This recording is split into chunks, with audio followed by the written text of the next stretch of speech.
September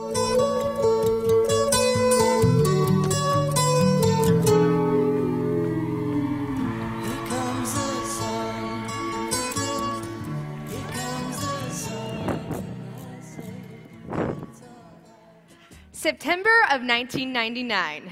I was 6 years old and had been in kindergarten for approximately 2 weeks. Our class assignment for the day was to color a picture of our choice. Immediately, I knew exactly what I was going to color. When Miss Thompson gave us the go-ahead, I raced to the coloring books of Disney characters, flipped through the pages, and found it. There it was, my absolute, no question about it, all-time favorite character in the whole wide world, Minnie Mouse. I ripped out the page and sat at a desk to begin. About 10 minutes passed, and I was putting my finishing touches on what I thought was a masterpiece. Then I took a look at my friend's paper. There, on her page, was a precisely colored in the line Cinderella with the perfect color palette of blue and white. I took a second look at my coloring of Minnie. Her bow, green, her face purple, her shoes orange, her dress red, yellow, green, purple, and pink. Being 6 years old, having gone to Disneyland numerous times, owning multiple stuffed animals of Minnie, and even having my very own costume of her, I knew very well that Minnie's dress was red with white polka dots with the bow to match. So why did I decide to color Minnie differently? It wasn't until much later that I would discover why. You see, I knew exactly what ordinary Minnie looked like.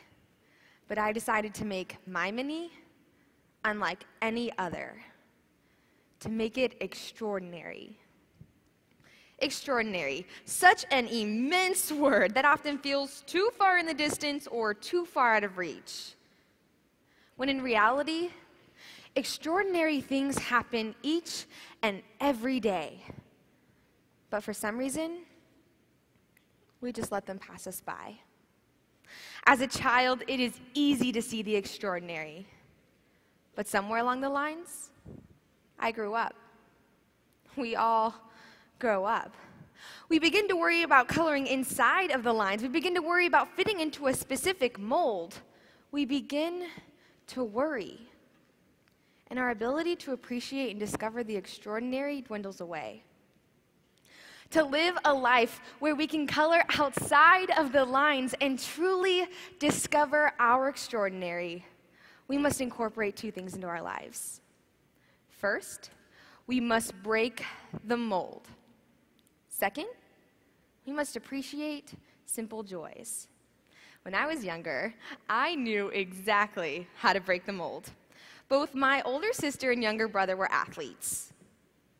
But I loved to sing. When we were growing up, my sister was a complete tomboy, but I refused to wear anything but dresses. My siblings would mow the lawn in parallel lines. I went in circles and figure eights to make patterns in the grass. It was evident that I was different. And it's taken me some time to realize that these differences were never holding me back. They made me who I am.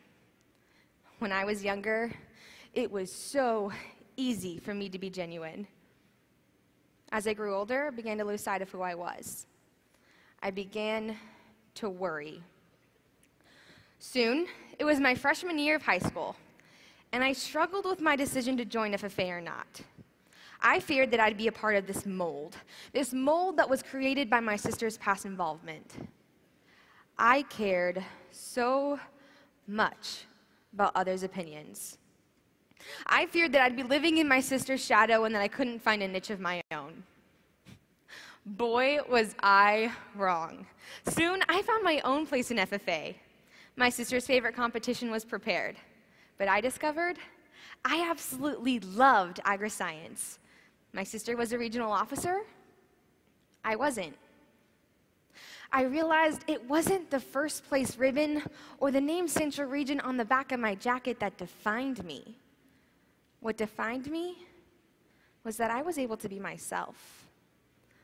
I was able to find my extraordinary in other ways. I was the dress-wearing, crazy-eight lawn-mowing, singing, Minnie Mouse-loving me. There's these molds that are formed by expectations of others and false expectations for ourselves. We worry so much about fitting in with the cool group and wearing the latest style that we forget. We forget that it's our own genuineness that makes us extraordinary. Take a moment to think about those people in your life who have made a profound impact. It's people who are raw, genuine, and real, who defy ordinary roles and who break the mold. I challenge all of us to get involved in something that makes you happy, to surround yourself with those who won't change you, but allow you to flourish. Each day, ask yourself, am I conforming to this mold, or am I breaking the mold others have set for me? Once we've done this, we are one step closer to finding our extraordinary. The next step, appreciate simple joys. I learned this lesson one day this year when, ironically, I planned on being the one doing the teaching. Chris and I were scheduled for a chapter visit at the Valley Center All Tribes FFA chapter. Upon our arrival, we were greeted by Miss Parada. She informed us that strep throat was going around the school. Therefore, there would only be a few high school students in attendance that day. So we toured the office, the classrooms, and then came across the wrestling room. We were just taking a glance inside when, before we knew it, 20 kindergartners through second graders came barreling in. Next thing you know, we're running and chasing, throwing bouncy balls, even having races on inflatable ponies. We were acting like children, and it was so much fun. I took a step back. I watched these children with their huge smiles, their shrieks of laughter, and sheer happiness. Later that day, we went to the cafeteria for lunch. Chris and I sat with Miss Parada as the smiley little ones ate around us. As we were eating, Miss Parada began to tell us a little bit more about the children we had just spent an hour playing with. By the end of the conversation, I had a knot in my stomach what felt like the size of a baseball.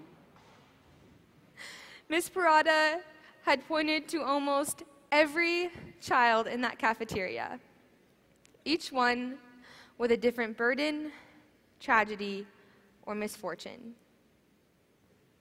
These children were 6 years old with things that I couldn't even imagine at the age of 19.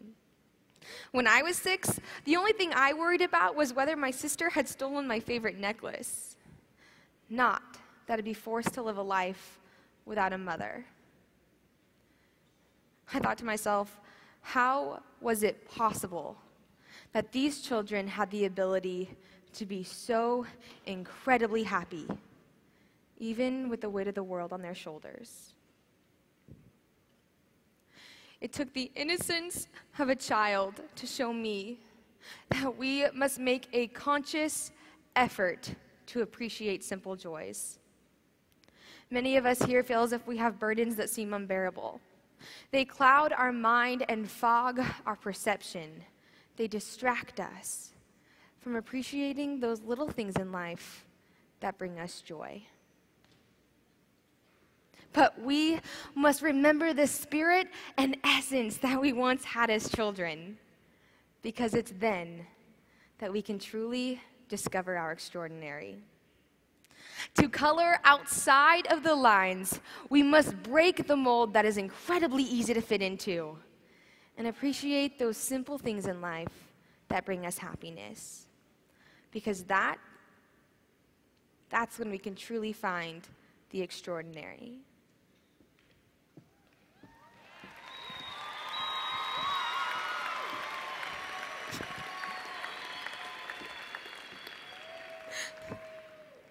I am who I am because of the extraordinary people I'm blessed to have in my life. To my family, especially my parents, thank you for your unconditional love and support.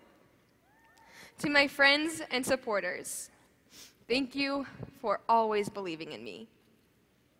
To the Mayfield family, thank you for welcoming us into your home and allowing us to be a part of your extraordinary family.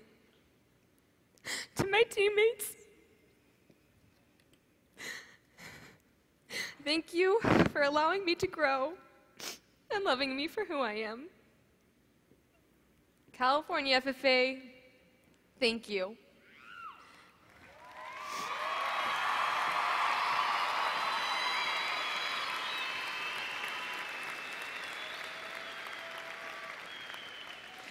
You have allowed me to discover the extraordinary in each of you this year. My friends, it is time that we make the decision to break the mold. It's time that we make the decision to find those things in life that bring us joy. And to live a life where every day we may discover the extraordinary.